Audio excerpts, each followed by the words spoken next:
that is. Be it your area of practice, company law, testamentary, intellectual property, interim relief is an area of importance to us all. The technical team of the BASL tells us that the highest amount of attendees comprise of young lawyers seeking to benefit from this knowledge transfer. And it has been encouraging both to the BASL and to the senior members of the bar to take part in this webinar and share the knowledge and information that they have. This series is a part of an interactive and innovative effort by the Bar Association to bring you expert opinion on matters of paramount importance. It is my absolute pleasure to introduce the panel today. We have with us Ikram Mohammed, President's Counsel, Faiza Mustafa, President's Counsel, Hiran Dialvis, Attorney at Law, Shrivan Kurir, Attorney at Law, and our moderator this evening will be Shehan Gunawardena, Attorney at Law. Gentlemen, over to you. Thank you very much, Tanya, for the introduction.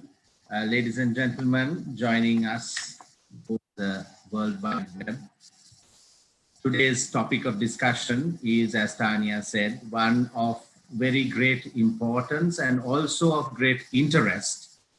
And therefore, I believe that in the choice of panelists has been very appropriate in this knowledge transfer that we intend doing this evening. I'm also very honored to have been invited by the Bar Association to be the moderator of this session. And without taking any further time from this valuable knowledge transfer, I have the pleasure of inviting our most senior panelist, President's Counsel, Mr. Ikram Mohammed, to introduce the topic itself to the participants and speak to us on what interim relief is in application in relation to permanent relief that is sought in a case, and the types of interim relief. Particularly, interim relief is quite a wide subject.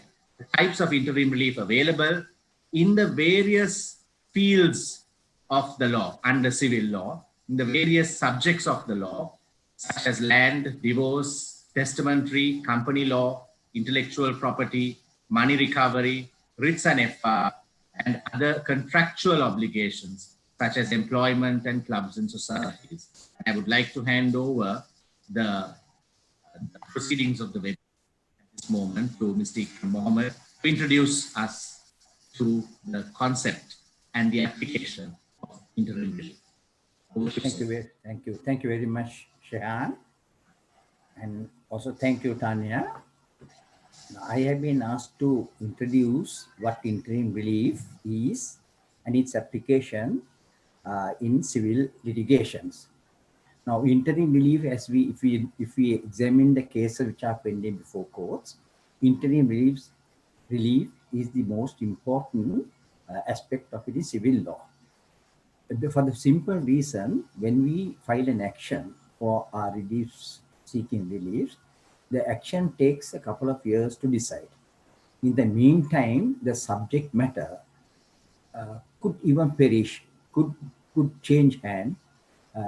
Very many changes could take place, which may nullify the final relief you may seek.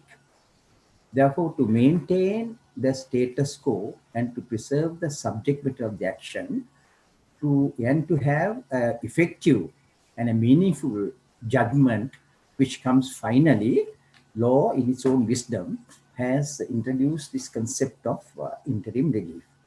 And interim relief in civil litigation is mainly dependent on Section 54 of the Judicature Act. If you examine the Judicature Act 54, it provides for three instances. Firstly, where you ask for a permanent injunction restraining some act to be done which is a nuisance or which will cause injury to the plaintiff, you are entitled to ask for an interim injunction to restrain that thing pending the action. Second instance is where you seek to recover, recover some subject matter, and in the process pending that, if the defendant is trying to do something with that property which will nullify the render the judgment ineffectual, then those circumstances also you are entitled to get an interim injunction restraining the maintenance of that of the subject matter. Thirdly is where the defendant, to defraud the creditor, who is the plaintiff, is trying to alienate his own property or to transfer his own property, you are entitled to restrain them. Now, the third limb mainly would apply in the cases of money recovery action, because the person must have assets in order to recover after the final decree. So, in money recovery actions, main relief that you will seek will be under section 54(1)(3) of the Judicature Act. And this judicature provisions of the Judicature Act in interim injunction, I believe Mr. Faisal Mustafa, President's Counsel, will deal in greater detail. Now, if I were to say, the purpose of interim injunction is to maintain the status quo. Now, that has been examined in a recent judgment by Justice Chandra Ekanayaka in Karyavasam vs. Sujata Janaki, which is reported in 2013, Vannisella, at page 176. Now, Justice says at page 191, it is needless to stress the purpose of the interim injunction is to preserve the status.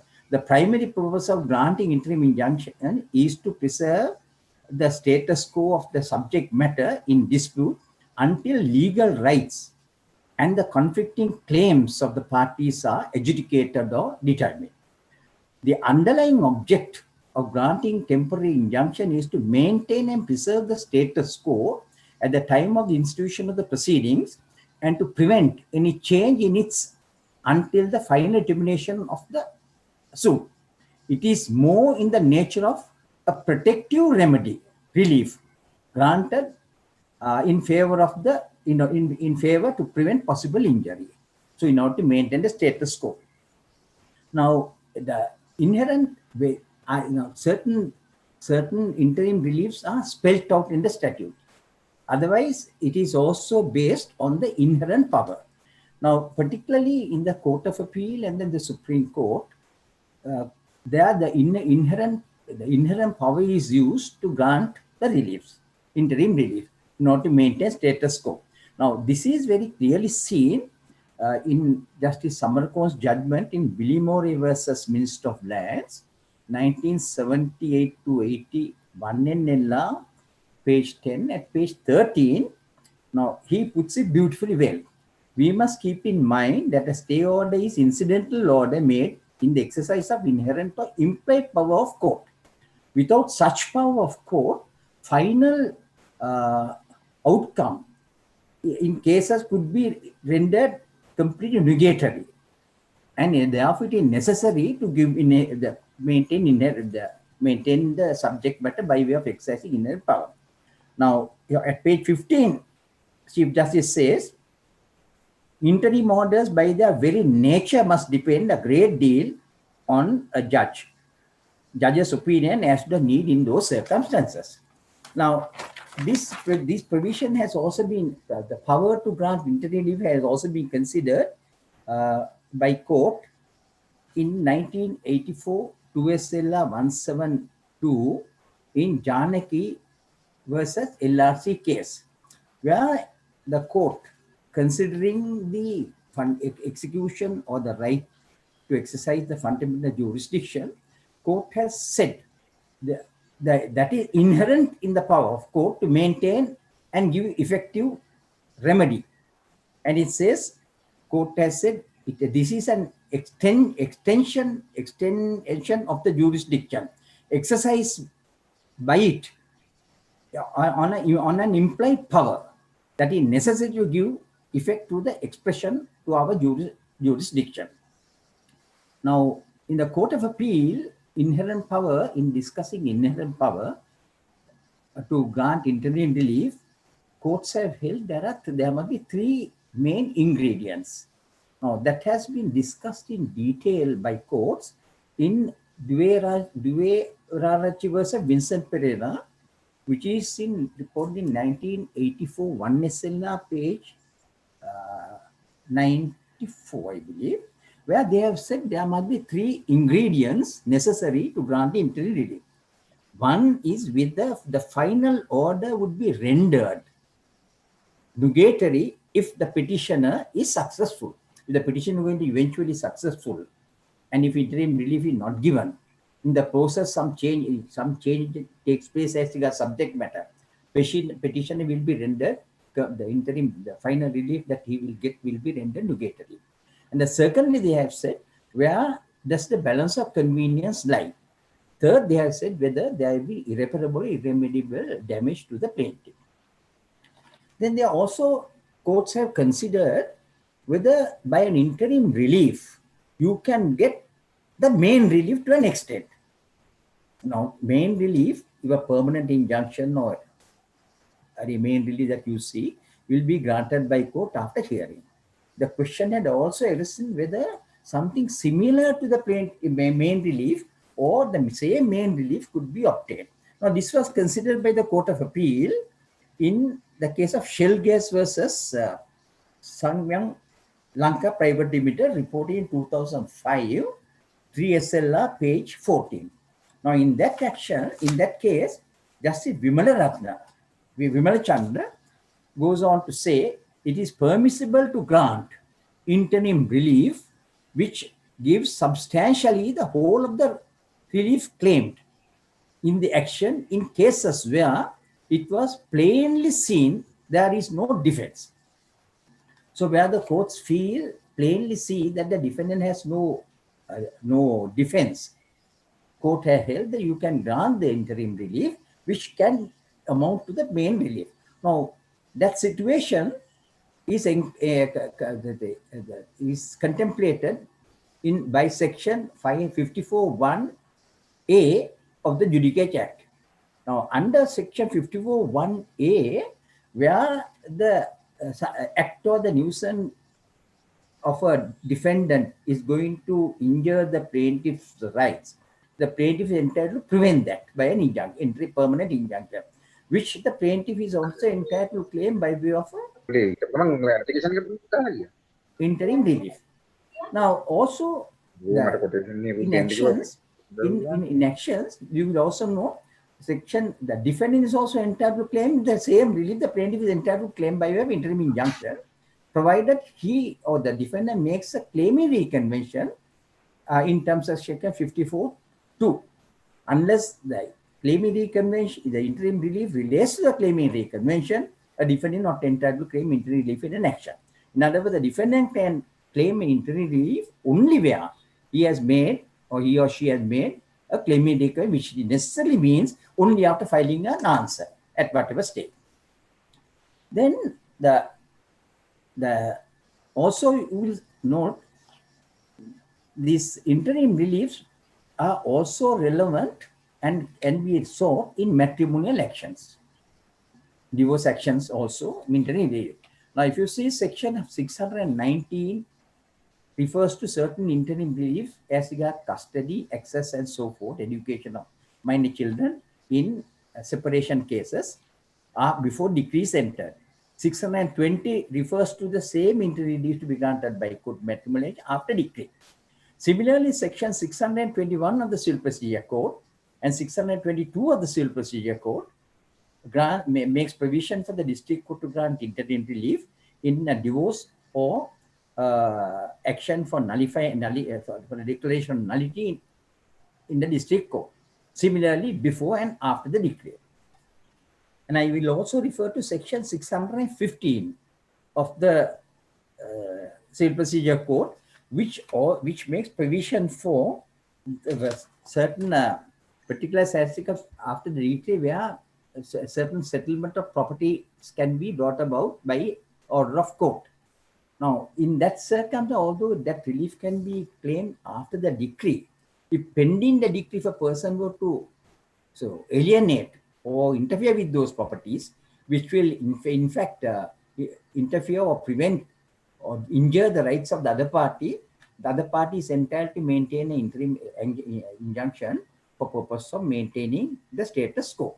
Now, whether interim reliefs will, injunction provision will apply in matrimonial cases was considered specially by Justice Shilani Tilakavadana in the case, of Dias versus Kodi Tuakku, reported in 1993 SLR at page 354.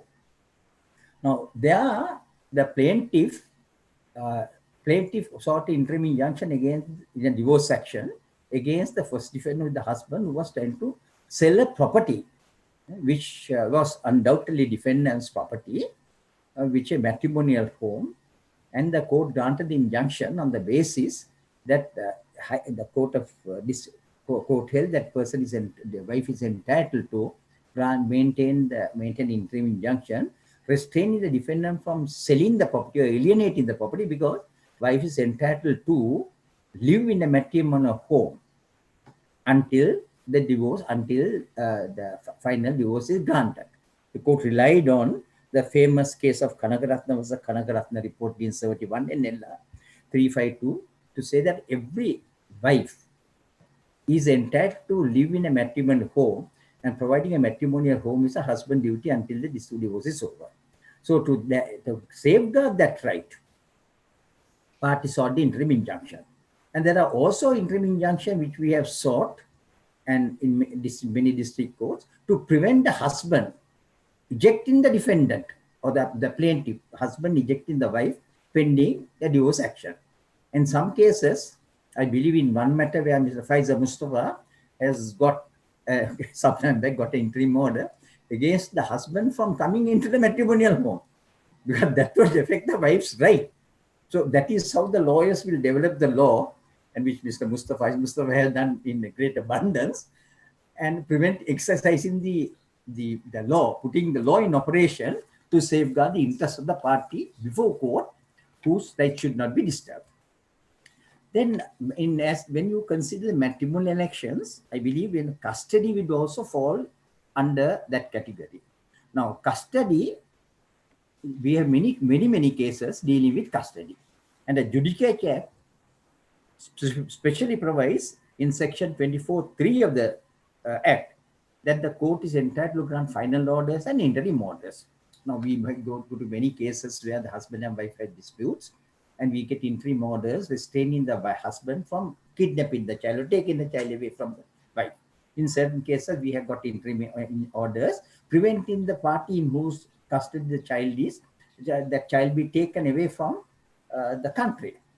We have also got interim injunction restraining the husband or the wife party with whom the custody is there, permitting that child from having access to an unwanted character. That it all depends in the circumstances where your child, your custody is important, and that will affect the interest of the child. You are entitled to go to court in a divorce action, and divorce action you can have the custody and other reliefs under section 621. Apart from, even if you don't have a divorce action, an action for divorce or nullity, you are entitled, whereas the custody is in dispute, you are entitled to file a separate action by your petition to court under section 24(3), and pending the final determination, court is entitled to grant the interim reliefs, which has a wide jurisdiction, says as justice of the case shall require. So the court has a very wide jurisdiction. Then when you consider interim relief, another aspect which we have seen in practice is where a party has obtained a wrongful step, and without proper authority has got certain things in the case, certain reliefs in the case, or certain rights in the case before the determination of court. For example, in Srinivasa Theoro versus Sudasi Theoro, 63 NLR at page 31, that plaintiff has got a declaration of his status. Having got the declaration, he had executed the writ and taken possession of the temple. Thereafter, the person who was ejected went to court in the same action and said he has abused the process where there was no decree for ejectment. And the court said, no, in those circumstances, you can't do that. And court placed the person who ejected and said, court will go, every court must make sure that no act of court will cause any injury to a party, and exercised the inherent power and granted that interim order and restored the person back into possession. Now, this is also the interim reliefs of that nature to place a person back in the status quo is considered by Justice Gunawardena in great detail in Sivapatha Sundaram versus Sivasundaram 1991 SLR, page 378. Almost all the authorities have been considered by the Supreme Court, and His Lordship says at page 388, it has become the duty of the aggregate of all tribunals, from the lowest to the highest, to take care that an act of court does not do injury to any suitor in the course of the proceedings. And its duty of the court is to restore them back in possession before the injury. Now, this principle that the court should, by inherent power, exercise inherent power and grant certain relief is extended and extended and exercised in a finest way, I would say, in the case of Seneviratne versus Abhesekara, decided in 1980, reported in 1986, 2SLR page 1 by Justice Tambaya. Now, Justice Tambaya went on to say in that case, citing Sakar on Civil Procedure Code, that if the framers of the Constitution, framers had not seen a particular point, then the court must invent its own procedure and grant relief. Now, in that case, the plaintiff's action for ejectment of the defendant failed, and the plaintiff filed an appeal. Pending appeal, the plaintiff forcibly took possession of the defendant's property by not under the act of court, but pending the action. And the defendant complained to court that he has been ejected pending appeal, although there is no provision under which he could have done that, and there was the taking possession was not done under the act of court. The Justice Tambaya pointed out, in those circumstances, since the matter was pending in court, the person should not be permitted to take undue advantage or wrongly eject a person. He said, we can invent a new mode whereby the the status quo must be restored, and the court made an order, exercise the inherent power that he must be restored. That was in case where a court order was not involved, but still the court exercised inherent power in order to maintain the status quo.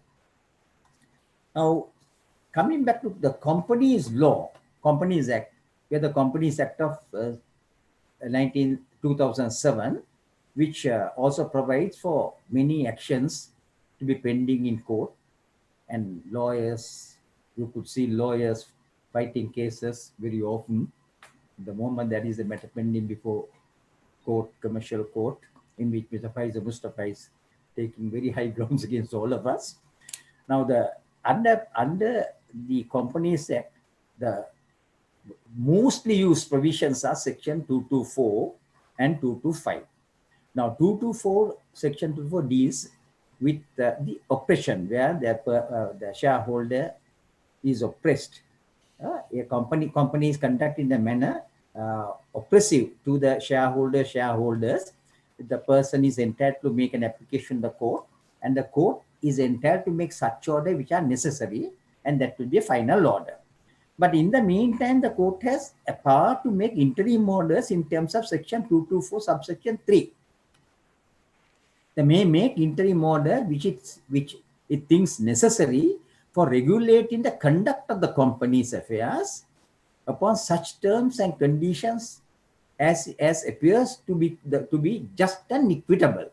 So when you say just and equitable, court has a very wide jurisdiction to make sure that the company's affairs are conducted and maintained as a in its correct position, because pending the action, many things could happen, and the company will be a company which will be totally wrecked, and the whole provisions proceedings will be in vain.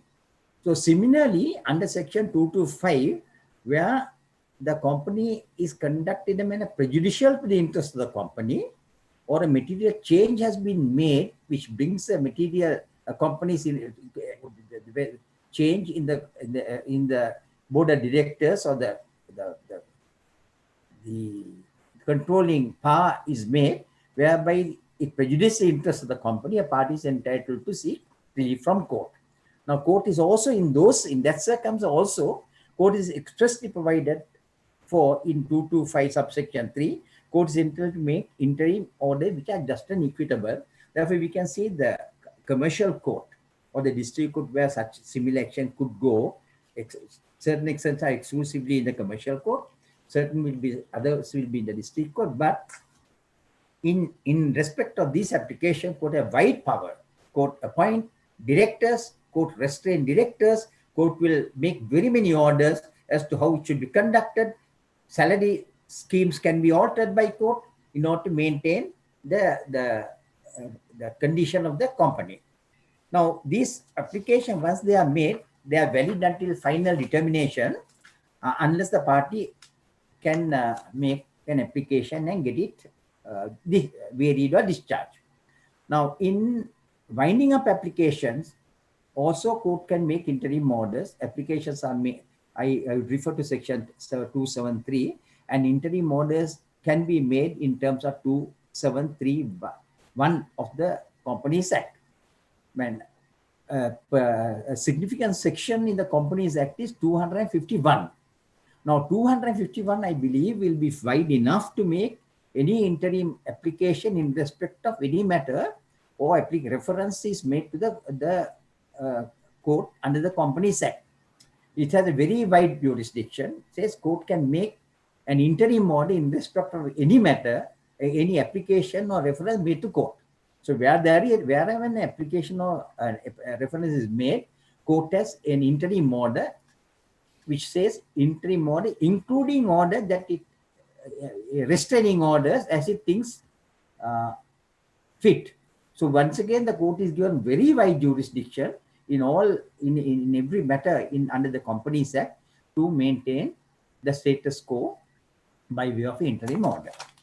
Now, I'm sorry, I might need to ask you to possibly limit the presentation. During the Q&A, we may be able to cover the other areas. I'm sorry, I did expand the scope for you, and you're trying to do as much justice as possible during the limited period of time.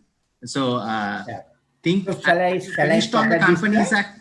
Have you finished on the Companies Act? Companies Act over. Very well. No, intellectual property, it won't take 2 minutes. Can I do that? Very well, sir. Very well. Sorry, thank you very much. Now, Intellectual Property Act protects numerous rights. It protects copyrights, industrial designs, patents, trademark, trade names, and so forth. In every such application or action made to court is empowered to make interim orders. In almost all cases,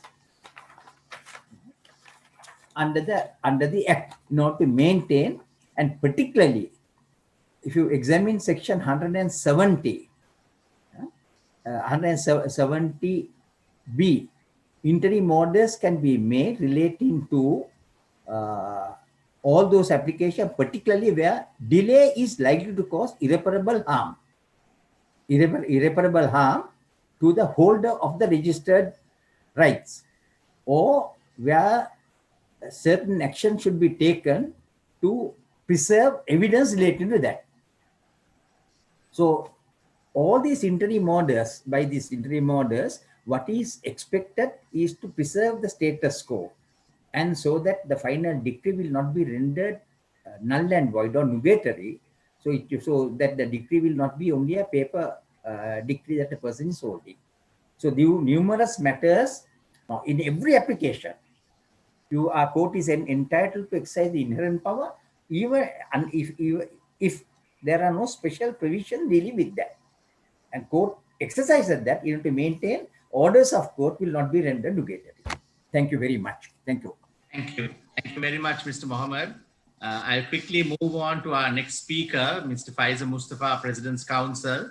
And I invite Mr. Mustafa to enlighten us on Section 54 of the Judicature Act, and also the provisions with regard to interim relief and injunctive relief under Sections 662 to 670 of the Civil Procedure Code. I'm aware that it is slightly a wide area, but I'm sure Mr. Mustafa will do justice to as much as he could in the limited time constraints. Thank you. Over to you, Mr. Mustafa. Mr. Ikram Mohammed PC has covered some of the area in his brilliant presentation, so therefore I could limit myself. The substantive law with regard to injunctive relief is set out in Section 54 of the Judicature Act. That is, Section 54 sets out the situations under which one can get injunctive relief. The first situation deals where the final relief is in relation to the restraining of commission or continuance of an act of nuisance. That is a simple example. If somebody is building on your property and the final relief is to stop the encroachment, you can get an injunction preventing the person from doing so, even though your substantive relief also would be similar. The second situation is where the judgment would be rendered nugatory. That is, your neighbor, supposing damaging your wall, and by the time the action is completed, there won't be a wall in existence, you can go to court and get an injunction preventing the neighbor from doing so. The third situation is where the party is threatening to remove the property or to defraud the plaintiff. A simple example is where somebody executes a fraudulent deed. There's always a possibility of him executing a deed or transfer to a third party. Therefore, one could go and get an injunction preventing him from alienating the property to a third party pending the action where he's seeking to set aside the fraudulent deed. Sections 54(2) gives the right of a defendant, that is, a plaintiff has a right to obtain an injunction. The defendant, in his answer, if he sets out a claim in reconvention only, can ask for an injunction, that also to maintain the status quo pending the relief sought in his claim in reconvention. However, this is my belief, Mr. Mohammed will correct me if I'm wrong, that when you file an answer in your claim in reconvention, it's very unlikely that court will give you an enjoining order or an ex parte enjoining order. So therefore, I would say that since it's inter parte, as already the plaintiff has instituted action, it's advisable to serve notice on the plaintiff if you're seeking an enjoining order by way of a claim in reconvention. Because court, when a matter is inter parte, are hesitant to give ex parte enjoining orders. Section 54(3) very clearly states that the norm is that you can get an injunction. That is an interim injunction. But if that purpose would be defeated, the Judicature Act Section 54(3) gives you a right of getting an enjoining order for a period of 14 days, which can be subsequently extended for a maximum of a period of 14 days. Now I'll go to the procedural law, which is Section 662 of the Civil Procedure Code. Section 662 makes reference to Section 54 of the Judicature Act, which very clearly states only for the purposes set out in Section 54 of the Judicature Act, you can get injunctive relief. You can either seek relief in your claim, or as I previously mentioned, in your answer if you have a claim in reconvention, or you file a claim, then subsequently you realize that the defendant is attempting to change the status quo, you can file a petition seeking interim relief. Then, if you get an injunction, how do you enforce it? The Civil Procedure Code has a section, which Chapter 65, which deals with contempt of court. 792 of the Civil Procedure Code sets out that where an offense is declared to be an act of contempt, you could file contempt papers in that court. Therefore, you could file contempt proceedings and enforce the enjoining order where the party who has disobeyed the enjoining order or the interim injunction could be dealt with for contempt of court. But that doesn't prevent a party under the Article 105.3 to go before the Court of Appeal for contempt, as the Court of Appeal has concurrent jurisdiction. But it's advisable where in that court you have violated the enjoining order or the interim injunction to go before that court, because then enforcement would be easier. Section 6641 very clearly sets out that an injunction, that's the interim injunction, cannot be obtained ex parte. That makes it mandatory if you are seeking when you say injunction, it's interim injunction, you have to serve parties on the opposite side together with the affidavit to enable you to get an injunction. However, 6642, which was earlier, it was referred to also under section 54 of the Judicature, it is reiterated, where the object of granting an injunction would be defeated, you can obtain an enjoining order, which can be extended subsequently for a period of 14 days of the maximum. It also states that when you seek an extension, it should be for good and sufficient reason. So therefore, it gives an opportunity for the defendant to come to court and say, there is no good and sufficient reason. On the plane, you can object to the extension of the enjoining order and get the enjoining order not extended. Section 6643 deals with a situation where the principles of uberrima fide, especially with regard to injunctions, because it's a discretionary relief, it's very strict. Court can on its own motion, that means no party need not file papers. Court has given an enjoining order. Court becomes aware that the enjoining order has been obtained by suppression and misrepresentation. Court can its own motion suspend the enjoining order, or a party can make an application under 664 to suspend the enjoining order. This could be done before the summons returnable date, but practically, since it's inter party, Mr. Mohammed knows better that the other party would come and say, we want to file objections. And when you file objections, it will take the same time as an interim injunction. Also, you're giving the plaintiff to bring in additional material. So it will be, you have to be cautious, because if it's an interim injunction, it is the statement objections and court makes an order. Here, you give the plaintiff to produce additional material, but in instances where you want to go to court before the notice returnable date or the summons returnable date, generally parties file papers under 6643, but it's a very limited application. You have to show court that it's on suppression and misrepresentation. Therefore, on any other grounds, you can't do that. Section 665 deals with the juristic person. Generally, if you get an enjoining order against a company or a corporate body, the others would say it's only against a corporate body. 665 covers agents, servants, directors. So therefore, if you get an enjoining order, natural persons who are under the corporate body are covered, and you could get contempt against the company, and also in addition to the juristic person, you can get relief to the natural person.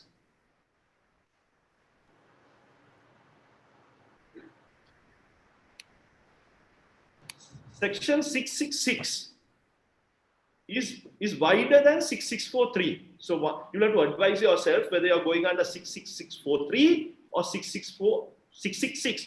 I would advise a client to go under 666 because it's wider in scope, because any dissatisfied party can prefer an application to discharge, vary, or set aside an enjoining order by an injunction. The section says injunction, but court has held that you cannot set aside an injunction which after an inquiry has been issued.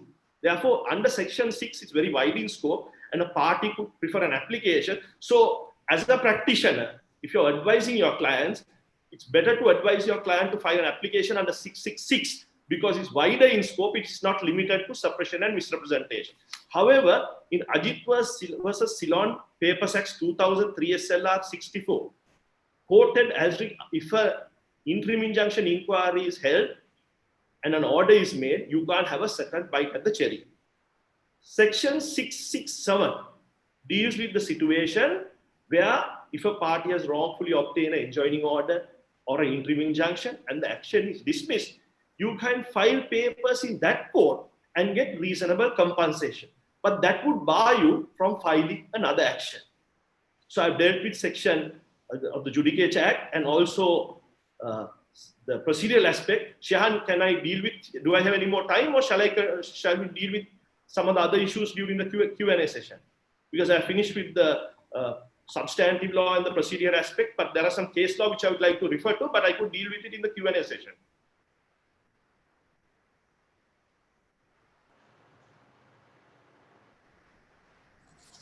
Sorry, shall we then keep it for the Q&A if you don't mind? That's fine. Thank you. Thank you very much, Mr. Mustafa. And now might I invite Mr. Hirandi Alvis to enlighten us on the law and its application with regard to mandatory injunctions. And also, if he would thereafter speak to us on interim relief in arbitration proceedings. Mr. Hirandi Alvis, over to you, sir. Thank you very much. Good evening to everybody. Following up on the learned speakers, learned President's Council before, I think they have laid out the background to the law. So I have been assigned this task of a bit of a controversial area, if I may say. So there have been certain articles by very learned people on this subject. So I hope I can do justice to them as well, sharing some thoughts with some of our members. First, I would like to make it more interactive. So one would ask, if there is a judgment and a decree, why do you need interim relief? And so I think Mr. Mustafa and Mr. Muhammad earlier said, preservation of the status quo is of vital importance. Otherwise, the whole purpose of the judicial mechanism and law enforcement would be rendered nugatory. So a court case could not be a theoretical exercise if the subject matter is dissipated. So in that sense, interim relief has assumed vital importance in this country. Now, there are different statutory forms of interim relief that have been mentioned earlier. And the whole gamut of civil jurisdictions has recognized the principle that interim relief is necessary. And this has been developed by very brilliantly, I must say, by our judges developing the law to meet the realities of our times. So when you come to mandatory injunctions, I think over the period of time from say 26 MLR case, where it was not permitted, to the present situation now, I think the law would be developed to allow what is called mandatory injunctions. Now, or what is called arguably a mandatory or an enforceable positive act. Now, just to give an explanation, what is a mandatory injunction? If I may say, it is a positive act that is in effect a positive measure to ensure that the final relief is not made nugatory.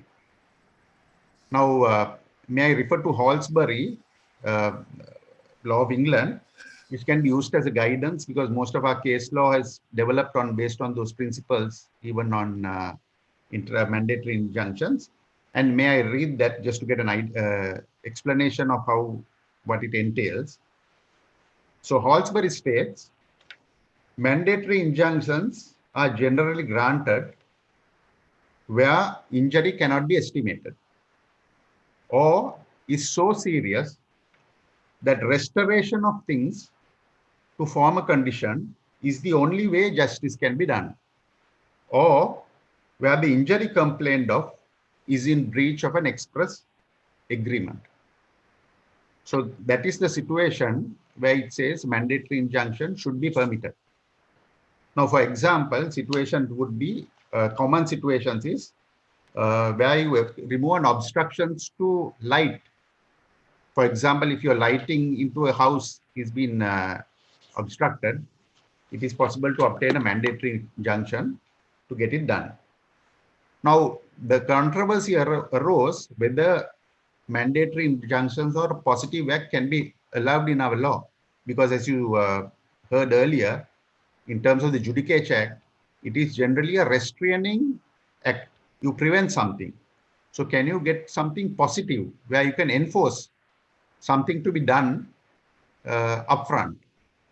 So whether it is possible in our law has been a matter of debate and a matter of interesting argument as well.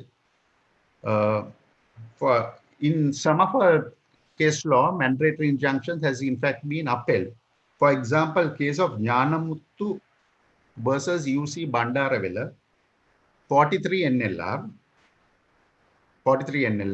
refers to a discontinuance of a water supply. Now, in this case, pending an interim injunction, the water supply was stopped, but the court upheld and asked that the pending the application for the interim injunction mandatorily to restore the water supply. Now, as you can say, if the argument was going on and the water supply was cut, some party would have been rendered helpless and it would have been a futile exercise.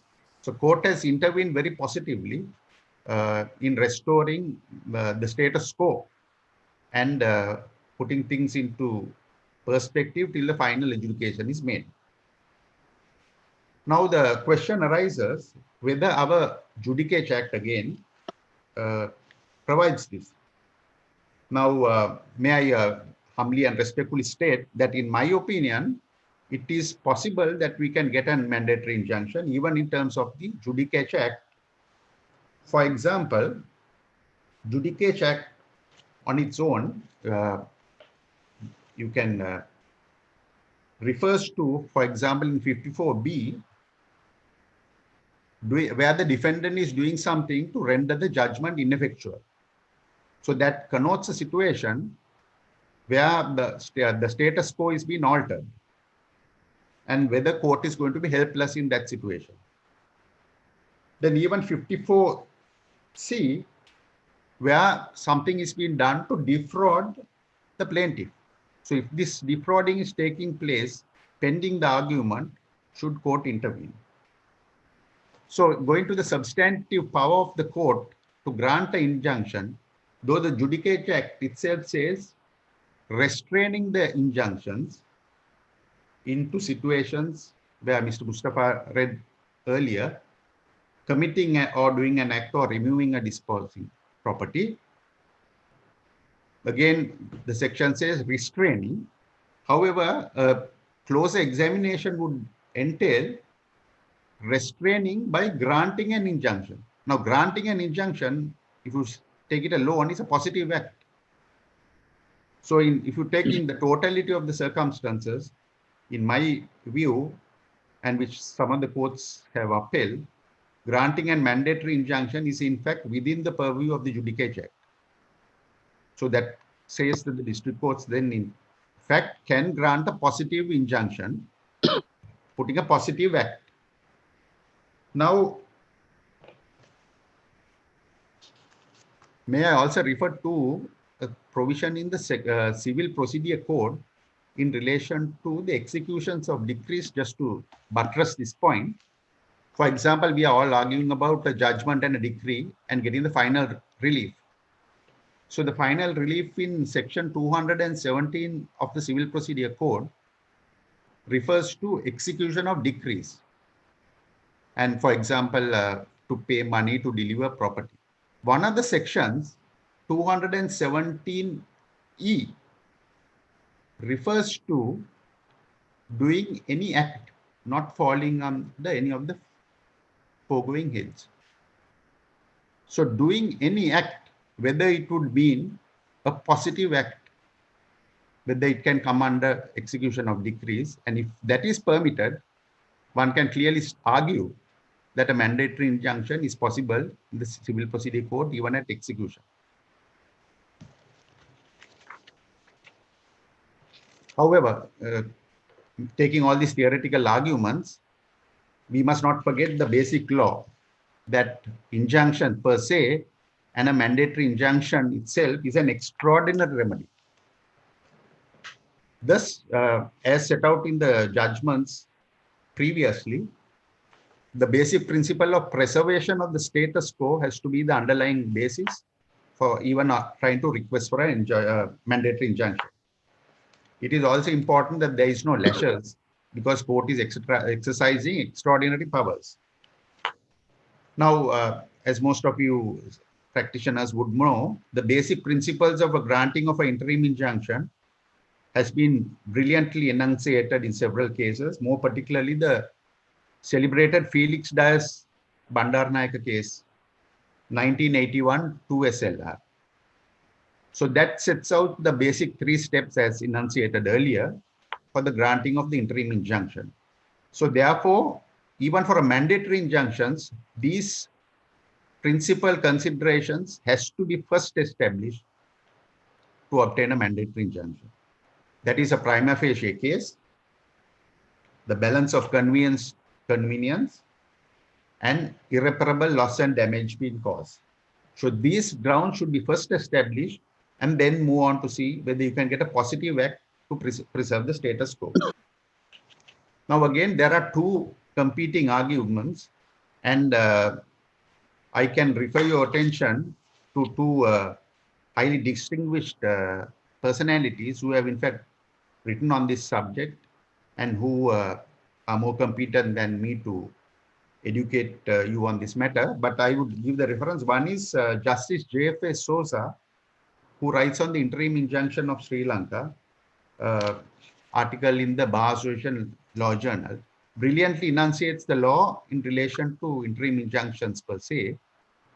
And he also suggests that interim injunctions is a negative or a restraining injunction, and possibly there is no provision for mandatory injunctions. However, one of our most brilliant lawyers in Sri Lanka, Mr. H.L. De Silva, has countered that in also in an article in the Bar Association Law Journal, may I refer, 1998 BALJ Volume 2, where he forcibly argues that court in Sri Lanka can grant interim injunctions. May I also draw the attention of to the learned colleagues, especially the younger colleagues, of a brilliant way of analyzing the 2 strands of thought and respectfully differing with the opinions of a learned judge. Now, Mr. H.L. De Silva, to buttress our argument, refers to this celebrated case of Pounds 40 NLR and a previous 28 NLR case, where basically stating that interim injunction should not be granted, for example, to eject a person, where these were restrictive. But he says that committing an act which negates the status quo would go against all these principles and refers to certain case law in the modern era. So I would like to refer to the later judgments. For example, the case of Seelavati Mallava, 1982 1 SLR, where our courts have brilliantly, through the lower courts, started in the District Court of Kandy, established the principle that a wrongdoer cannot get a benefit from his own wrongdoing during the pendency of the case. So court upheld the principle that you cannot eject the defendant, but stated that you cannot make a profit by running a cinema hall there and making a profit in the meantime.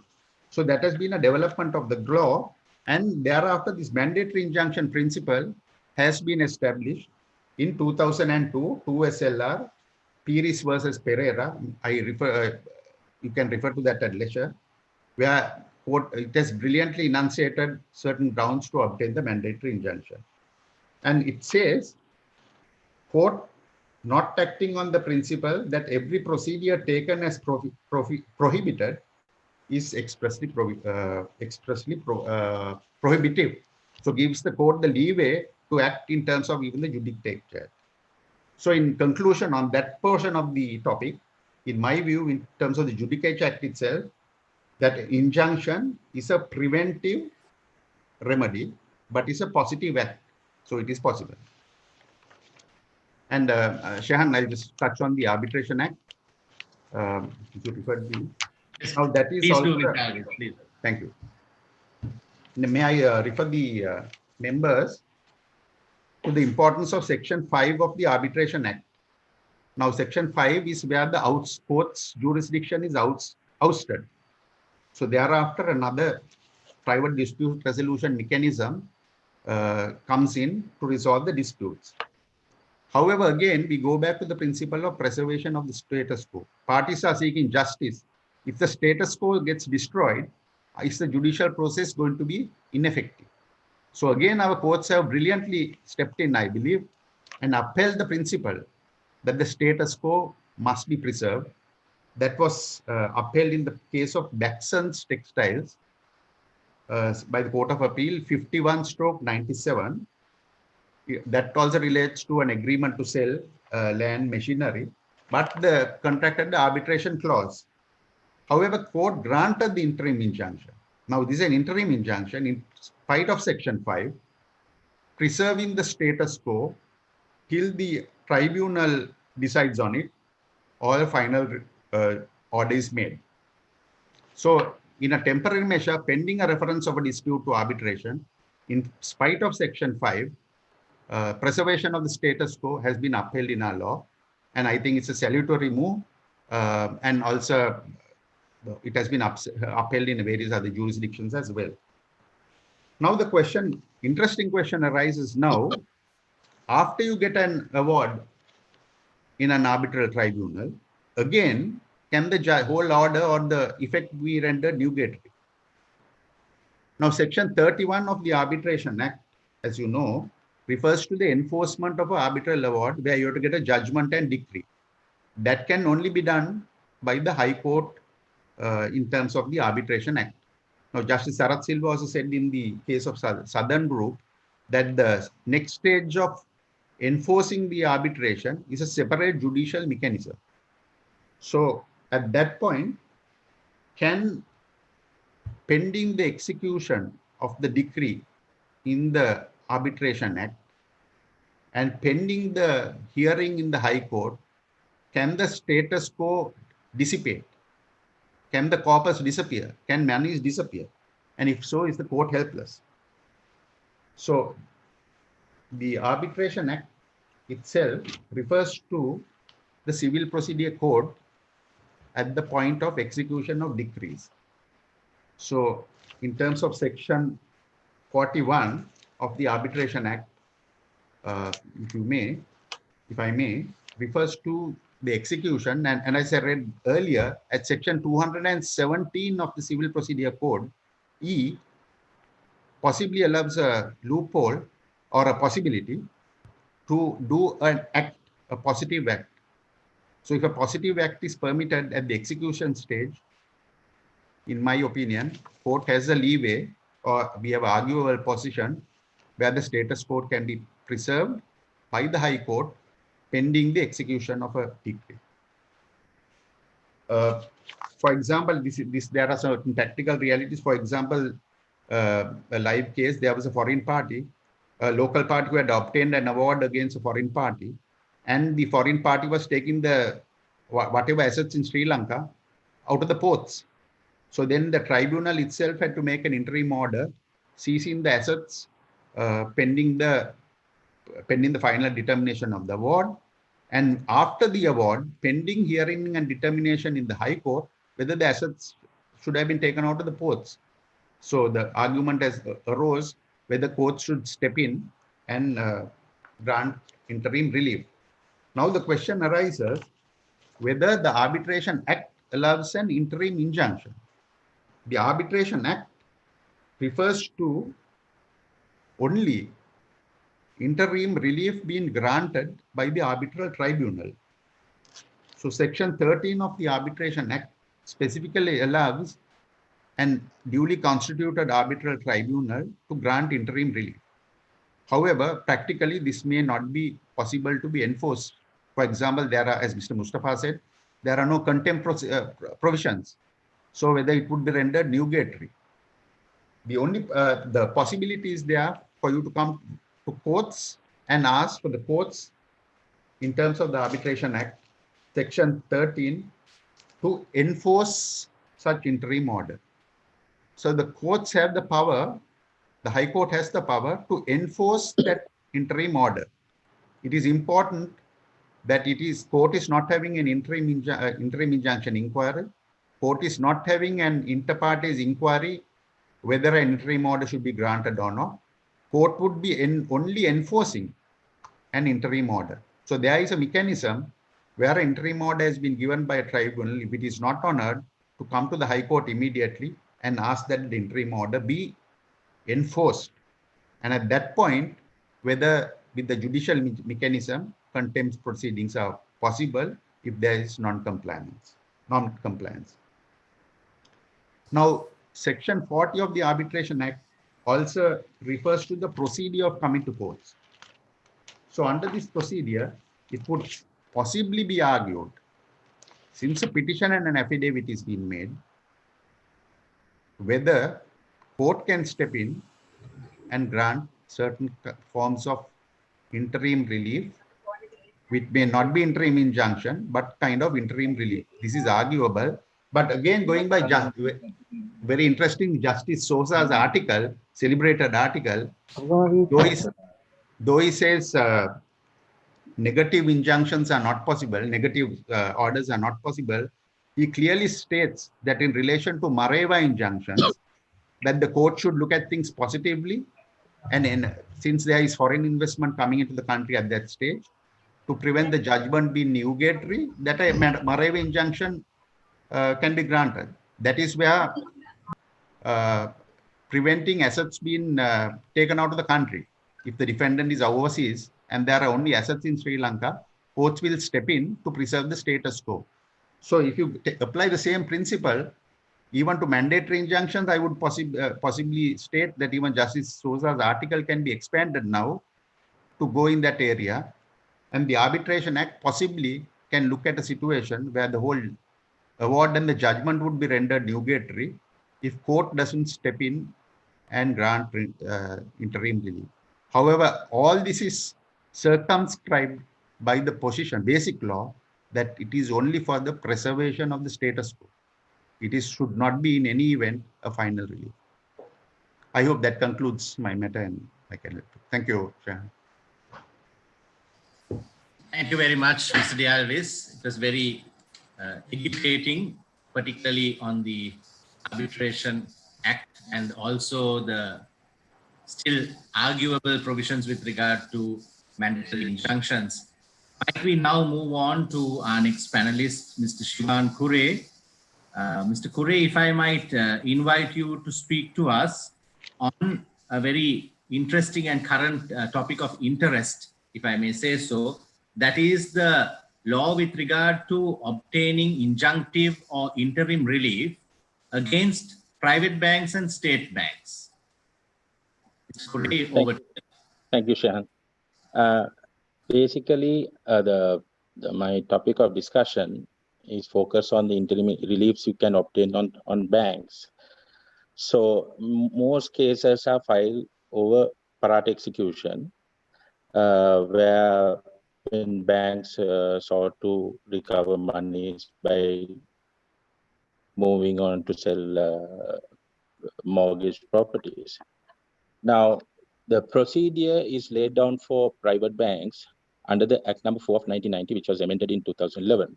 And the state banks also have almost a similar act in their respective acts. But the general principle or the general approach courts adopt, unless there is exceptional case, they are not inclined to grant interim relief. For the reason being is that the law is very settled as far as the procedure is concerned under the acts. But there had been some changes recently where the particular law like 4 of 9, I will, for the purpose of convenience, I will focus myself on the 4 of 1990 because it's almost identical on the other acts as well, consider time factor. Now, first and foremost, the procedure you adopt has been discussed by Mr. Mustafa and Mr. Mohammed. under the Civil Procedure Code. But I'm going to have a more pragmatic approach towards this to see how one could obtain interim relief against a bank. Now, getting an interim relief against a bank primarily requires technical knowledge of how a bank operates and what the procedure bank takes to recover monies under Parate.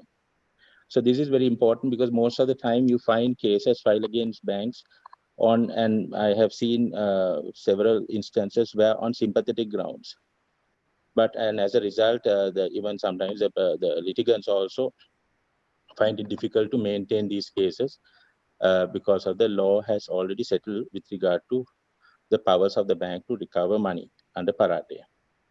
Now, in the case of People's Bank versus Telepix, and also Yashoda Holdings versus People's Bank, there's two good case laws where Justice Chitrasiri in the People's Bank with Telepix, we clearly stated that it's what the importance of a bank, basically to enable the bank to proceed with recovery process, and it should not be hindered by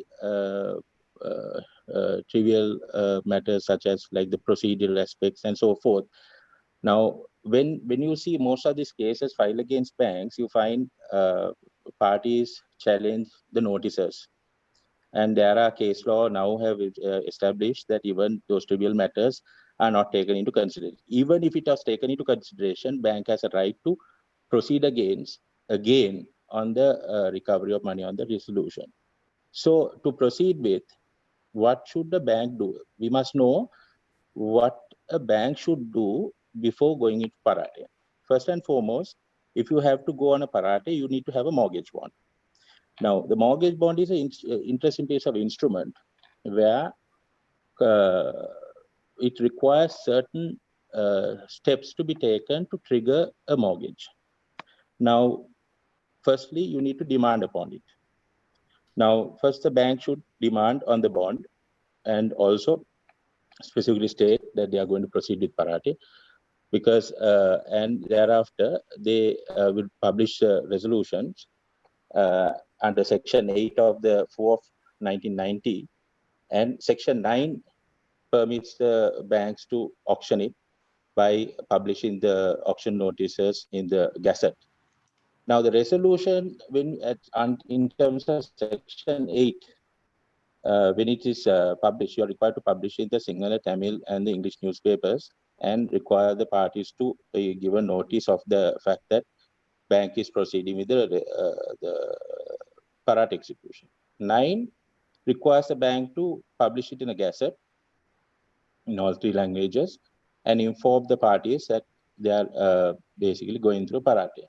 What is very important is, if a lot of people find this 4 of 1990 a piece of Draconian law, but of course, if you look at Section 17 of the Act, Section 17 of the Act, which is not very popularly, I mean, it has not been brought to the attention, of course, but if you look at it, the 4 of 19 Section 17 permits the banks even to proceed with a cancellation of a certificate of sale if the borrower is willing to pay.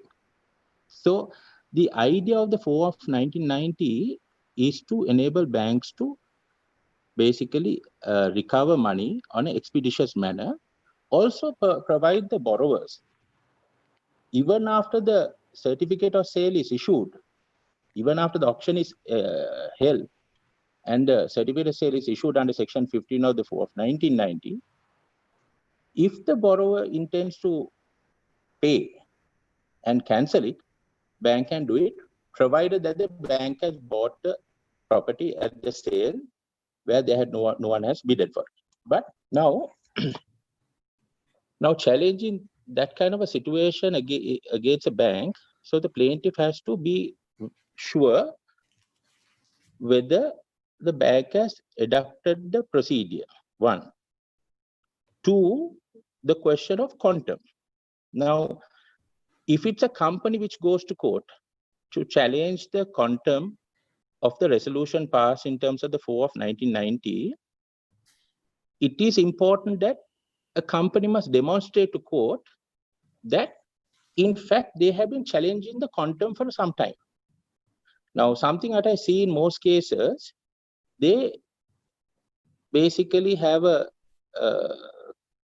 paragraph to say they challenge it, but there is nothing, no substance supporting it. So as a result, you may get the enjoining order at the first instance, but holding on, it will be difficult. So where there is a challenge of quantum, where there is a fraud, that is something which a court will look at stopping any parate. Because you see, the bank could proceed with parate or hypothetical action, but there are certain circumstances. Even if the borrower and the mortgage are same, that doesn't preclude the bank from going through hypothetical action. That's a mortgage action.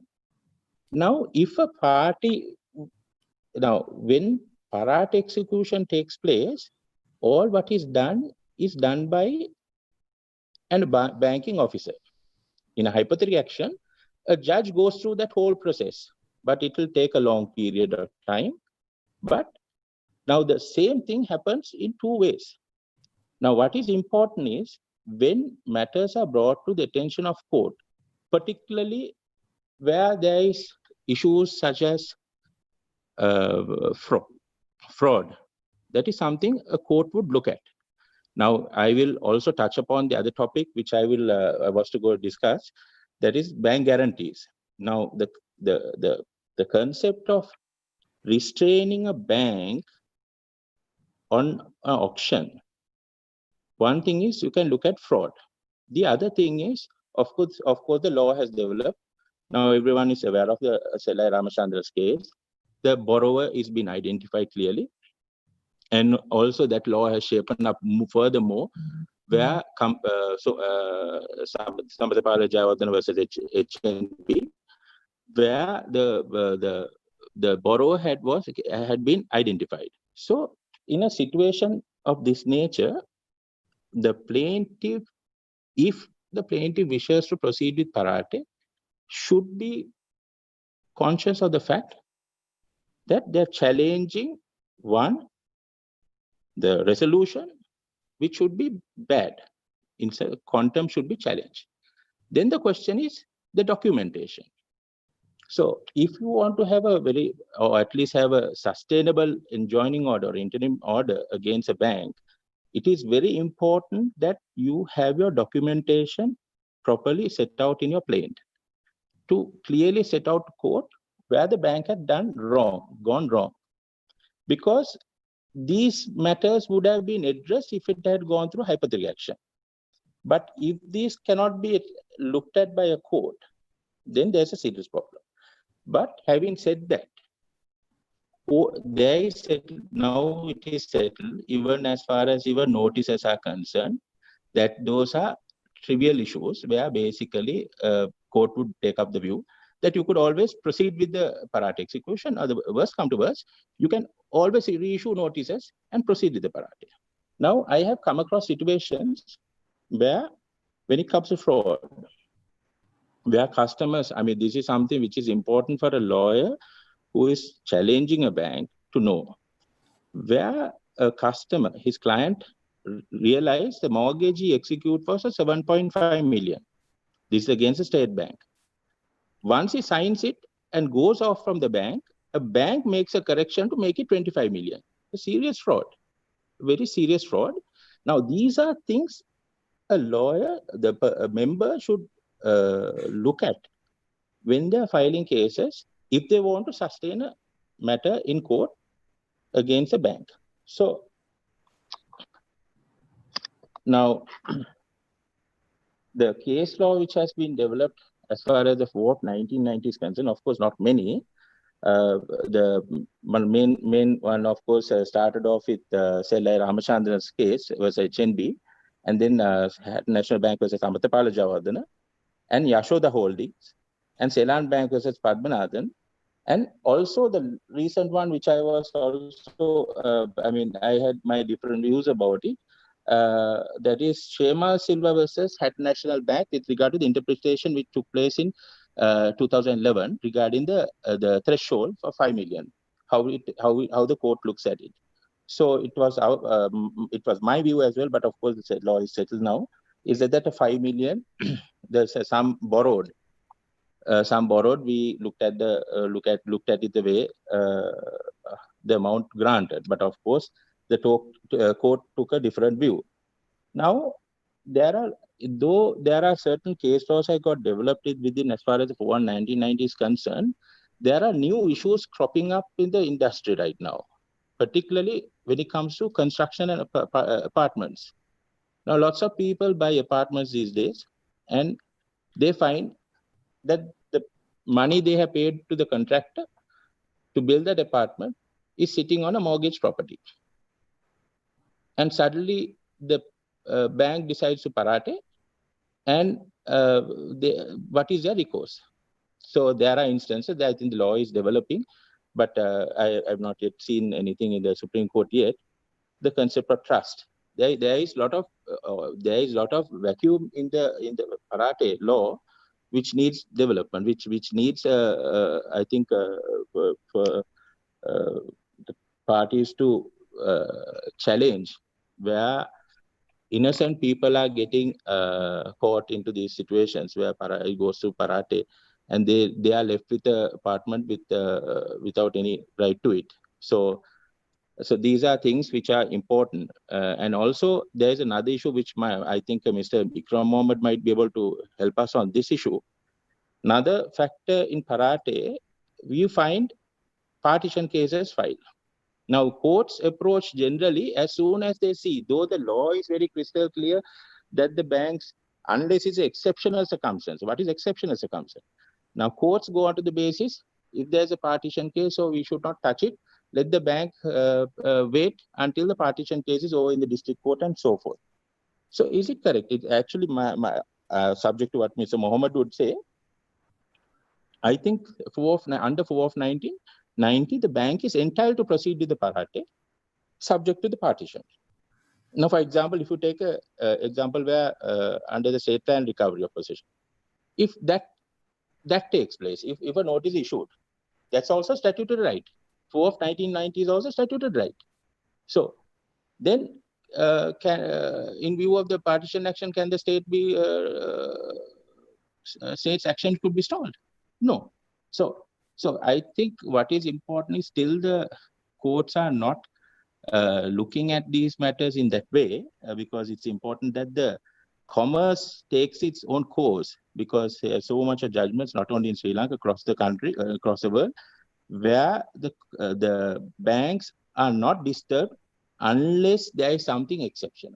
Even when it comes to international trade, under the UCP 600, the Article 4, I believe, it says that banks are required to deal with documents only. They are not required to deal with goods.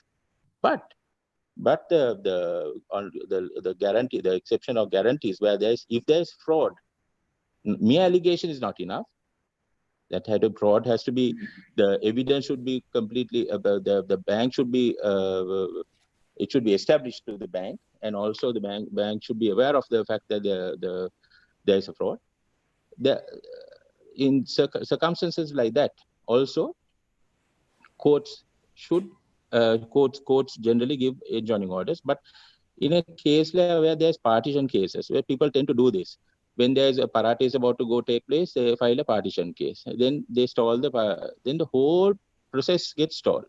So these are new areas which needs to be developed, and I think there's a lot of potential in as far as the actions against banks are concerned, because these have to be cleared at some point. So as a result,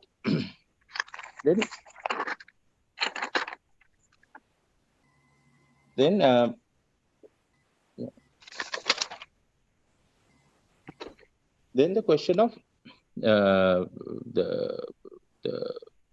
I want to reiterate the fact of this the apartment issue, because you see there is a point where contractors tend to go to banks asking for money to have their construction going, or to buy the property to do a construction.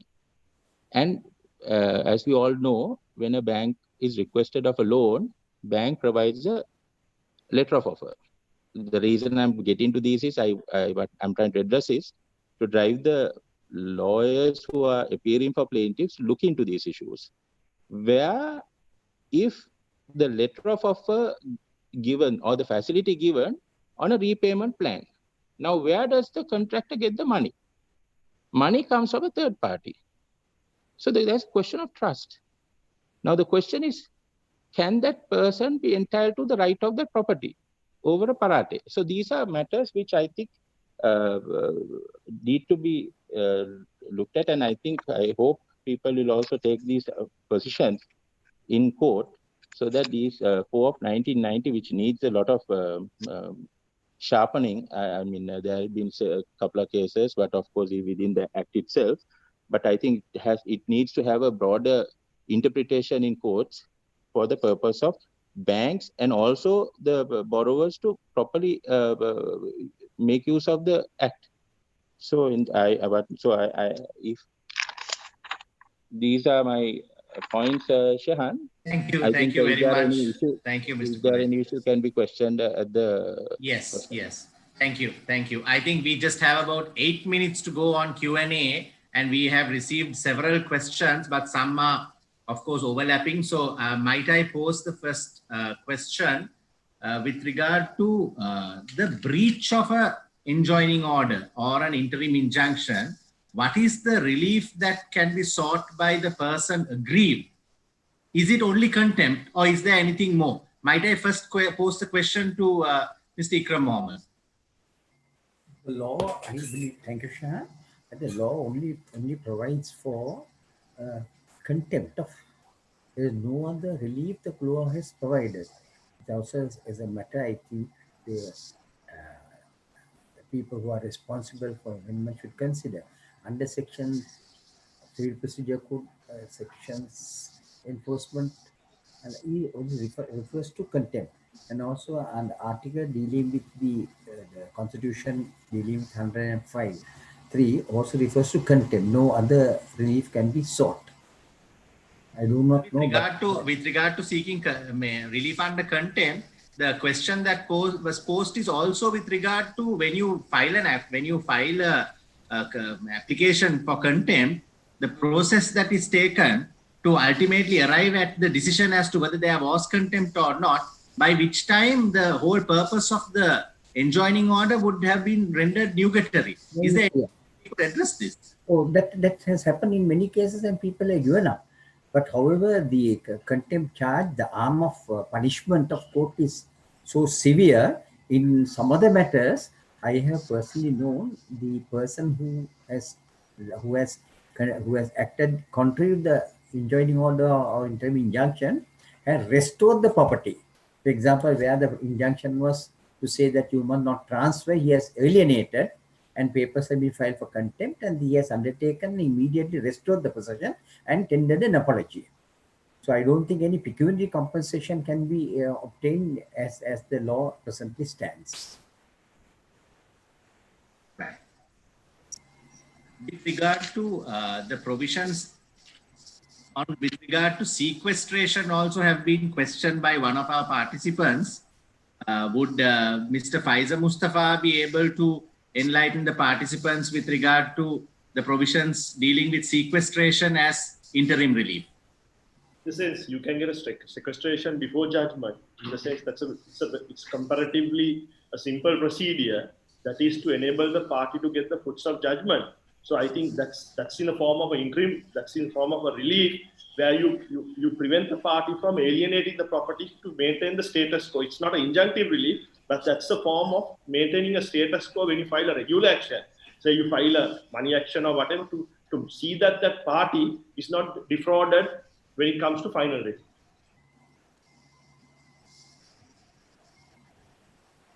And also on the same note, Mr. Mustafa, if the requirement that needs to be met by the person applying for sequestration is the affidavit saying that there is a possibility or that they verily believe, would that, in your opinion, be sufficient? But I think court, there would be a higher threshold where anybody could file an affidavit prima facie to also show that there is some sort of intention of wanting to defraud. Otherwise, every action you will get a sequestration. I think Mr. Mohammed will enlighten you better. You have to show that there is some possible threat. Otherwise, everybody would file a sequestration action to put the pressure. Can I then Also ask possible Mr. Mohammed to elaborate? Yeah, possible threat, and that to the extent to our petitioner knowledge that the only property if it is alienated, the judgment that he is seeking will be rendered void. And if subsequently the defendant comes to court and establishes there are other properties, then very often these orders have been vacated. There is a direct question that has been asked. I'll just read it out. Can we get an interim injunction against the government, against a government officer? Can we get an interim injunction against the government officer? Are there special particular steps that need to be taken? If I may pose the question to Mr. Mohammed again. No, I'm saying action against government, any action, the law says you must give 1 month's notice. So that is a initial bar to get the interim order. So in those circumstances, perhaps one may refer to go on to the Court of Appeal under Section 143 and seek an order interim under Section 143, an interim injunction, an injunction, they call injunction, to restrain that purpose until this notice is expired. On the other hand, Section 22 of the interpretation ordinance will also be relevant, which says no action of a particular set of government ministers, etc. Just check on that. Can be maintained to restrain their official acts. But then court has interpreted if such government officer steps out of the law, and if act can be categorized as something unlawful which is done without jurisdiction, those restrictions will not apply. Sir, correct me if you're wrong. If you bring it within mala fides, then you can go against exactly mala fide. away from the bar. Then the bar goes out. You are correct. Perfect. So therefore, then establishment of mala fides would be a prerequisite. Yes, sir. No, there are series of reported cases where police officers have acted unlawfully beyond their authority, and the courts have held no notice is also necessary, because so long as you act out of that, out of your powers, you are acting without authority. When a government officer acts without an authority, you are not protected even by, you need not even give that notice of 1 month, and you can directly file action, and you are not covered by any even in terms of the interpretation ordinance. Thank you, sir. And very often it will depend on the facts of the case, circumstances of the facts of the case. Of course. Thank you, sir. Might I pose this question to Mr. Hirandi Alves? There's a direct question. Can contempt of court be applied under Arbitration Act interim measures as well? Yeah. If it is, if the question is in relation to the decision of an arbitral tribunal, that is clearly not possible. In fact, that is one of the lacunas or problems that are there. So possibly that's why interim relief is not sought for so much especially in Sri Lanka in terms of act through a tribunal. But in various other jurisdictions, there are special remedies available. But as I said earlier, the only possibility is if an arbitral award makes an interim order, and you can come to the High Court under Section 13, I believe, to enforce that award. So there, when the court steps in, it is arguable that the court jurisdiction takes over, and it's a special sui generis sort of jurisdiction, as Sarath Silva says. So contempt of the order of the court would tantamount to contempt. I just want to ask you on the same note, you get the final award can be enforced in the High Court. Yes. You get an interim order, right? It has no teeth. That's right. But if you go before the High Court in the same manner and ask court to exercise inherent power, I'm sure court might give an order of enforcement even though it's not provided for. I think Mr. Mohammed will be able to enlighten us better, because otherwise all interim orders in the High Court will be of no use, because parties will not adhere to it. So I don't know whether a mechanism could be there could be a mechanism where you go before the High Court to enforce even an interim order, and then you file contempt, because you can't file contempt on a order by the arbitrator. I think Mr. Mohammed also would be able to help us, because there needs to be some mechanism. I think that is what Hiran was trying to say. Per se, order cannot, breach of that will not be contemptuous. Unless you bring it within the jurisdiction of the High Court and then seek to enforce by way of contempt of court. How do you bring it within the jurisdiction of the High Court? Because the final award, you could go before the High Court. There is also, I think there is a lacuna as to whether interim orders can be enforced. There, I think there is some problem. Yes, that's a problem. There is a bit of a lacuna, but 13.2 provides for an interim order of the tribunal to be enforced through the High Court. So you may not need to wait till the final order. So then if there is enforcement, then there is comfort. If you can enforce it. In fact, the wording says, order of the arbitral tribunal can be enforced by the High Court. But the High Court is there merely to act as a mechanism for enforcement. High Court can't grant an order. So there is a possibility there. Shayan, one more matter, Shayan, on the, yes, on the what you call mandatory interim injunction. You know, this, I think in that judgment, Pires versus Pereira, Justice Udalagama says, I hold that courts are not capable of granting such relief of a mandatory nature.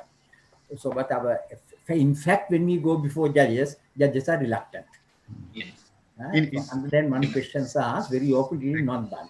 Exactly. So in one matter, I went before Justice Vimala Chanda at that point of time, where a party had forcibly taken over possession of a part of a property, including half of a swimming pool.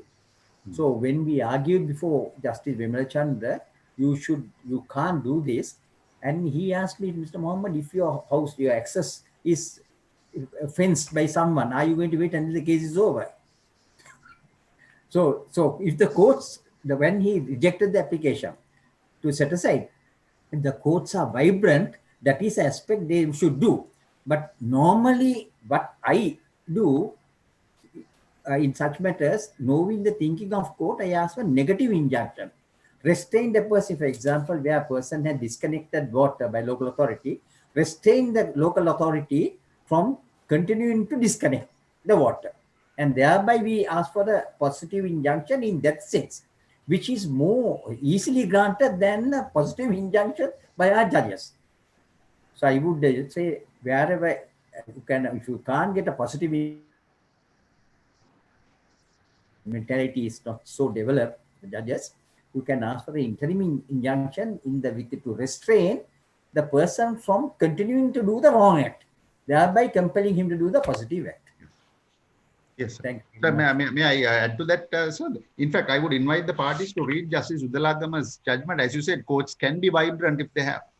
In a very short way, he has brilliantly put it, and taken the bull by the horns basically and granted this thing. And in fact, there's another case, Tudor versus Anulavati, they refer to that, where they say court has the power, in fact, to act because there is no prohibition. So hopefully our Supreme Court, as Mr. H.L.D. Silva says, will come with a definitive judgment on this. Depends on the lawyers and the judges. Thank you. As you pointed out, it's always good to bring in the positive through a negative, because otherwise all judges are cautious. Practical problems. Thank you very much. That is very enlightening. There is one question I would like to pose to Mr. Shivan Kure. I think that comes from a banker. What they are asking is, what he's asking is as to whether an interim injunction can be obtained not against the borrower, but against the guarantors from either alienating or diminishing the value of a property in an action where an action is brought against the principal borrower and the guarantors together. Ms. Kure, if you don't... Actually, that is much more easier to, the threshold is, the court will have a more open approach on that. For the reason being is, courts are generally reluctant to issue enjoining orders against banks on these guarantors, fulfilling the demands. But if you file a case against the particular person. Shahan, you're looking at the drawer, right? Are you saying whether the drawer can be restrained? No, the The guarantor. guarantor. Guarantors. Can be restrained. Can be restrained. Diminishing or transferring property. That is so. Other guarantee will have no value. Yeah. So yes, you can. You can. Certainly you can. And just a follow up on that. And in that same light, if the guarantor were a corporate institution, it would be the same, I would presume. Isn't that correct, Mr. Mohammed? Yes. It doesn't make a difference. Right. I think just give me half a second to run through the questions if there are any new ones. One more addition to that, you might have to establish reasons for a court to be justified to issue a restraining order against a guarantor, because the principle is the instrument. For instance, you might have to allege some fraud or something to that effect. Otherwise, it won't be very easy, because it depends on the instrument you're filing the case on. So if there's an on-demand guarantor, and if you have been restrained from doing it, you will have to establish to court certain reasons to restrain the guarantor from doing so. If you plead that is only property, there is no other security, and the bank's decree will be rendered void, I believe in those circumstances, the court should be more active to restrain. No? Yes. Thank you. I would think this would be the last question, if I may, Tanya. Can we take one last question? This interesting. I have never seen this happening. Is there a possibility of obtaining an injunction or an enjoining order restraining a newspaper from publishing a defamatory article? Oh, that people have obtained, and I suppose recently, I think Mr. Romishilo obtained an interim order for Mr. Sabri restraining that person from publishing a defamatory statement. That is provided for. Court have done that, and that is also expressly referred to in by Macron in his book on delict. He has a paragraph dealing with that. Because the defamation can be continued if not for the injunction. So that is available, and which we have now sought, and that has been enforced in Ceylon. I think the first act of defamation cannot be, but if there is continuously, it can be. Because it's only to stop the repetition. That's right. Well, if you have information it first has to be a publication, and then only you can go to court, but the imminent threat you cannot. Can be a repetition on thereafter. Yes. Shahan, if I may, I think Justice Sosa's article also refers very briefly to that point. So if the defense of justification is not going to come up, there is a possibility. And in the district court, we have got we have got an interim injunction restraining a person from committing continuous defamation on the basis that he has published all articles which are defamatory by way of SMS and what is the other? SMS and social media. So that is available, and that's been granted by courts. But I think in that instance, you have to be very specific. Courts will be hesitant. You have to very specifically plead the act of defamation, because you can't expand the scope. But there is a case where somebody has got an enjoining order against interim injunction, preventing my client from defaming him, but without being specific. Yeah, you can't do that. Yes. Yeah, you can't do that. Specific. So in our case, where he has come out with many vulgar material which I have not even heard in my life, and repeatedly he has sent these to numerous people, of parents of schools, various other things. I'm not referring to my own matter. That's why we did not do anything. You plead what the vulgar matter is. No, you'll have to be very specific. Right. So we have done so. Their court granted interim order, interim injunction restraining him from committing further acts of that nature by way of SMS or otherwise. Thank you very much. I have been very honored to be the moderator for such an eminent panel of very eminent gentlemen of the profession, of this noble profession. Thank you very much. And might I hand over proceedings to Ms. Tanya Gunawardana, Attorney at Law. Association echoes your sentiment. privilege to have such learned counsel, senior lawyers sharing their views on interim relief. The Bar Association webinar series is gaining quite the reputation, not only for sharing knowledge and expertise and generosity of advice, but also for wonderful camaraderie. Thank you, gentlemen. Of course, this series is a part of a continuing webinar series that is brought to you weekly. Gentlemen, thank you that it is POYA. Thank you that it is Saturday afternoon and you've still dedicated your time. And thank you to our moderator for all the preparation he did before the webinar to get this quality of delivery out there to our members of the Bar Association. Thank you to Rajiv Amar Surya, the Secretary of the Bar Association, and our President of the Bar Association, Kalinga, the President's Council, and Pasindu Silva, for all the background work that goes on to bring you this webinar live, informative, interactive, and relevant, and all the staff of the Bar Association as well. Good night. Thank you. Thank you all. Thank you very much. Thank you very much, Shan. Thank you all the colleagues. God bless. Thank you, sir. Thank you, Shan. Thanks, Tanya. Thanks, Pastor. Thank you. Wonderful session.